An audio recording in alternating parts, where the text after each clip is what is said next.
What's going on, guys? It's Greg here, aka NYPrepper. It is Monday, March 11th, 2024, and I have an emergency alert to share with you guys. We have some major breaking news coming in from various parts of the world. The New York Times reported yesterday that the United States was preparing a conventional non nuclear response if Russia used nuclear weapons against Ukraine. This was reported by the New York Times, and this comes just a day after CNN reported that the U.S. was preparing vigorously for a potential Russian nuclear strike in Ukraine in late 2022, and they cited two Biden administration officials. Okay, so this was over a year ago, okay, a year and a half ago. Imagine what they're preparing for now. We also have some breaking news coming in from Ukraine. Apparently, Ukrainian forces destroyed or heavily damaged another one of Russia's prized but scarce A-50 AWACS planes, according to a Ukrainian official, after Ukraine targeted an aviation plant in southern Russia. And this happened Friday night into Saturday. Russia's defense ministry said on Saturday that its air defenses had intercepted 47 Ukrainian drones over Russian territory on Friday night, including 41 over the southwestern Rostov region. Vasily Gabolev, the governor of the Rostov region, said Ukraine launched a massive drone attack on the city of Taganrog, east of the captured Ukrainian city of Mariupol and west of Rostov on Don. Russian mill bloggers reported that Ukrainian drones struck a plant in the city that repaired A-50 AWACS planes, as well as a nearby airfield. The attack came in several waves, according to the influential Channel fighter bomber. So, very, very interesting. Ukraine may have destroyed another one of Russia's very expensive and very scarce A-50 AWACS planes. Now, in addition to that, there was some type of a kaboom at the Pulkovo airport in St. Petersburg, Russia yesterday. And one of the hangars, I believe, caught fire. And we're now hearing that two Russians may have died from this. And it's very likely that this was a Ukrainian drone strike. Now, shortly after this happened yesterday, we had Vladimir Putin rushed to the Kremlin. Here you can see some of Putin's Secret Service detail, Russian Secret Service, the equivalent of, the U.S. Secret Service, okay, rushing to the Kremlin in the middle of the night. Okay, so this happened after a very tough week for Russia. They lost one of their AWACS planes. They got a hangar hit in St. Petersburg. Okay, so I think Putin is planning something now, and we could see some kind of massive retaliation maybe tomorrow, maybe today, maybe sometime this week. Okay, but for Putin to be rushed in the middle of the night like this to the Kremlin means that something serious was going on. Okay, I wanted to just update you guys on the situation in Haiti. Haiti has basically descended into total lawlessness, and one of the cannibal gangs has taken control of the country. The leader of the cannibal gang, nicknamed Barbecue, is now the most powerful man in Haiti after the Prime Minister Ariel Henry fled to Puerto Rico.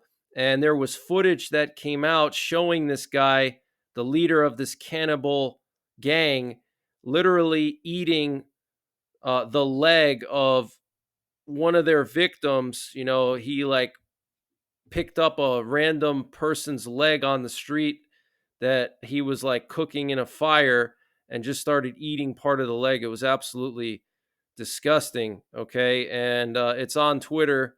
Okay. I'm not going to show it here, but this guy apparently is now in command of Haiti. He has taken control of the country. And we're now hearing that several Marine Corps units were deployed to Haiti under orders from Biden to protect the U.S. Embassy. The U.S. has reportedly started airlifting embassy staff out of Haiti under the cover of darkness after dozens of heavily armed fighters tried to seize the political quarter of the capital, Port-au-Prince. Haiti's gangs began an offensive to topple the government on February 29th, storming and ransacking police stations, prisons, and hospitals, and laying siege to strategic locations, including the port and airport. The Prime Minister, Ariel Henry, who was out of the country when the rebellion began, has found himself stranded in Puerto Rico, with one U.S. official warning last week that his unpopular government could fall at any time. Lionel Lazar, the head of the National Union of Haitian Police Officers, told the Aibo Post his colleagues were struggling to withstand the onslaught. The president of El Salvador is ready to intervene. The police are on their knees. We can fix it, but we'll need a UN Security Council resolution, the consent of the host country, and all the mission expenses to be covered. Okay, and they're supposed to have a meeting today in Jamaica. The US, the UK, Canada, a bunch of NATO countries are going to have a meeting because this is extremely serious, guys. We have this cannibal gang leader who literally filmed himself eating a leg of a human being, now in control of Haiti. Okay, absolutely insane. I want to just remind you guys that Sergei Shoigu, the defense minister of Russia, has signed an order for the drafting of 300,000 Russian citizens by no later than June the 1st. So Russia is planning a massive counteroffensive against Ukraine. They could try to push for Kyiv, the capital. They could try to go for Odessa also to cut off Ukraine from the Black Sea and destroy their agricultural industry. This would be catastrophic if Russia were to reach either one of these cities. And that's why Emmanuel Macron had these meetings over the last 2 weeks with NATO leaders and within France to discuss deploying troops into Ukraine to prevent Russia from reaching Kyiv and Odessa. So NATO must have some intelligence. We have a warehouse on fire on the outskirts of Moscow this morning. So I don't know what caused this fire, if it was an accident or what, but something is burning in Moscow. Here we have video footage of the Polish foreign minister talking about how soldiers from NATO countries are already in Ukraine. And he said, I would like to thank the countries that are taking this risk. They know who they are. Okay, so this was where he made those famous comments over the weekend saying that basically NATO countries have already deployed troops into Ukraine. He basically confirmed it, but he didn't want to say specifically which countries they were. And the head of Poland's National Security Council said that Poland has a maximum of 3 years to prepare for war with Russia, a maximum of 3 years. Okay, that's not a lot of time. Here we have a picture coming out of Haiti, and these appear to be the Haitian police. You can see them standing guard over here, trying to hold back these cannibal gangs that have taken over the country. Here we have a picture of a Russian soldier next to a confiscated Leopard 2A6 somewhere in eastern Ukraine. This is not good. This means that the Russians can reverse engineer this thing and figure out all the strengths and weaknesses of this tank, including any secret technology in it.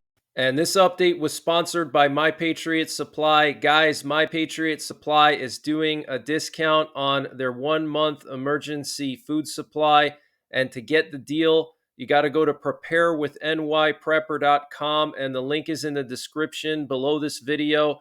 This is a 1 month freeze-dried food supply. It has a 25-year shelf life, and it's all packed within 2 rugged, water-resistant buckets. Free shipping is included. $177 for 1 month of food. Where are you going to find a deal like that? They also have a general store, and they're always running discounts in their general store on various prepping and survival items. They have everything from MREs, potassium iodide, to survival seeds. And to get to their general store, you got to click on the My Patriot Supply logo at the top of the page when you get to preparewithnyprepper.com. And you'll see when you get there, they have everything you can imagine.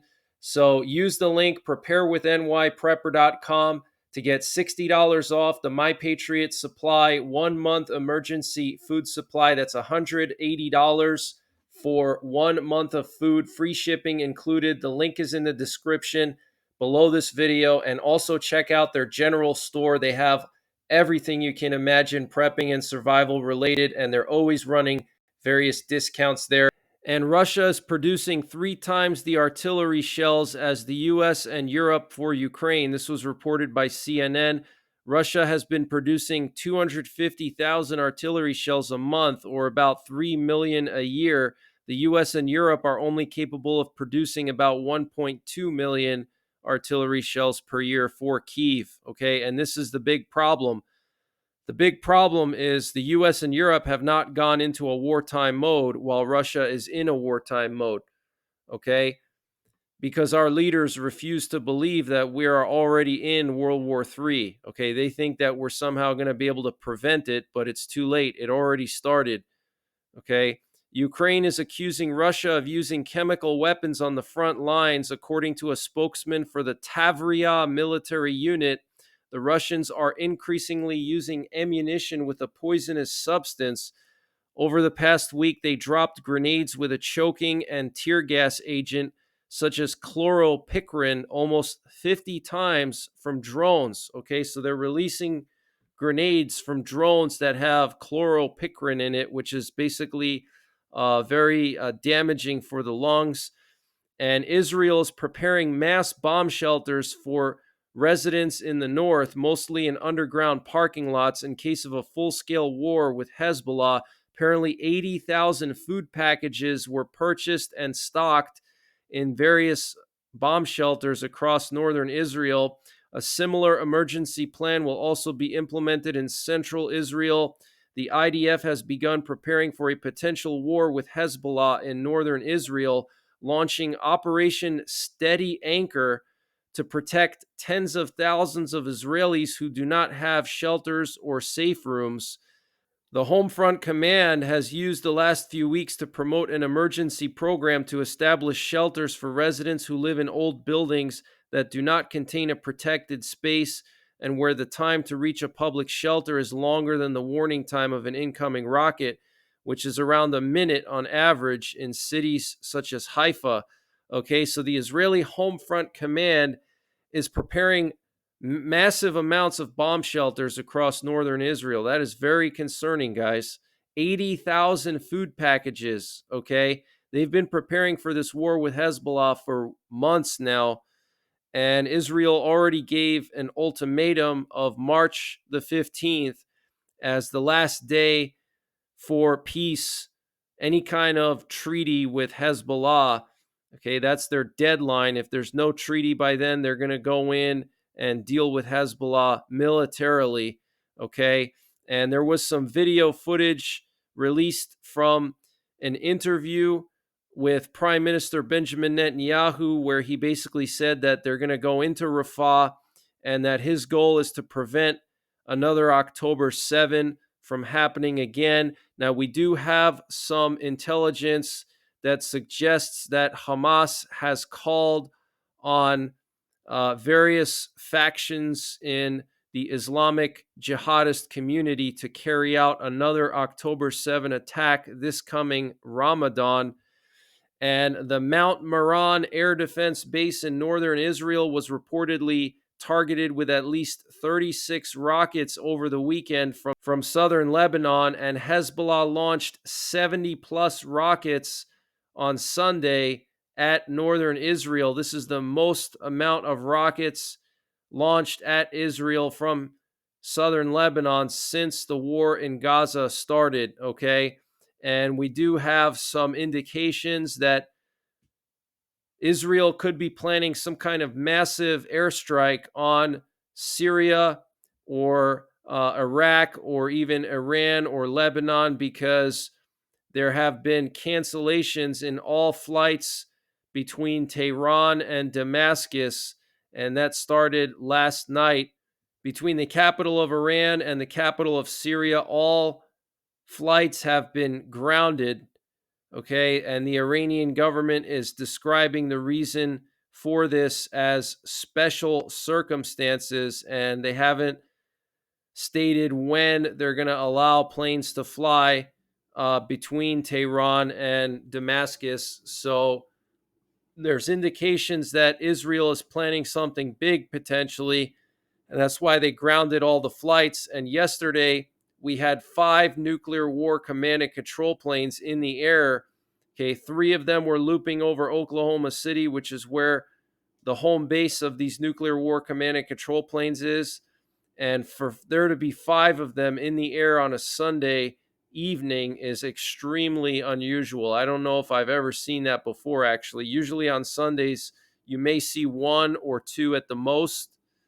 Okay, Sundays are usually an easy day in the nuclear forces. They don't do a whole lot of patrolling unless something's going on. So that had me very concerned when I saw that last night. And inventor Lee Wilbarger on his channel was reporting on this as well. KLW World News, check him out if you haven't seen his channel before. And Taiwan's top security official told the parliament in Taiwan that China has been running joint combat readiness patrols near Taiwan every 7 to 10 days, trying to normalize drills near Taiwan. And the U.S. Congress has passed a bill that could remove the TikTok app from Americans' everyday lives. Its owner is the Chinese company ByteDance. The new law is intended to give the U.S. president the power to identify social media data as threats to national security. So very, very interesting. I want to just show you guys some reconnaissance activity we had yesterday near Taiwan. Here we have an RC-135 rivet joint that flew around Taiwan here. This blue line was the flight path of this RC-135, and it went all the way to Hong Kong. Okay, so it flew perpendicular to the Chinese coast to the southern part of the Taiwan Strait, and then it went near Hong Kong and then turned around and came back. So that's the latest breaking news that I have, guys. Things are really, really escalating. Russia is going to be drafting 300,000 troops, guys. That is double the amount of troops that Russia had when they invaded Ukraine, okay? And the New York Times is reporting that the U.S. was preparing a possible conventional response if Russia used tactical nuclear weapons in Ukraine, which I believe could still happen, okay? But all indications are pointing towards a massive Russian counteroffensive this coming spring and summer, where they're going to try to go for the jugular and they're just going to go right for Kyiv. I'm telling you guys, because they have a massive amount of forces in Donetsk now. They just took Avdiivka. They've taken a few other villages in the east, and they have a very, very strong force over there in Donetsk. And I think they're going to try to break through the line over there and just go west, because once they break through the line over there, there's not going to be anything to stop them. Okay, because a lot of Ukraine's troops are down in the southern part, and they could even try to encircle the Ukrainian troops that are in the southern part of Ukraine near Zaporizhia Oblast. Okay, but very serious news coming out over the weekend that the U.S. was seriously concerned about Russia using tactical nukes in the first year of the war. Okay, we are now on the 3rd year of the war. As time goes on, the chances of Russia using tactical nukes increase more and more. Okay, the situation in Haiti is just absolutely insane. And then, of course, Putin being rushed to the Kremlin in the middle of the night is just extremely concerning. So big things could happen today and this week. I will be monitoring all these events. We also have Ramadan, which just began. Okay. And so we could see terror attacks all across the world. But that's the latest information that I have. I will be back tonight with more breaking news. So until then, take care, God bless, and don't forget the 3 Ps: prepare, practice, and persevere.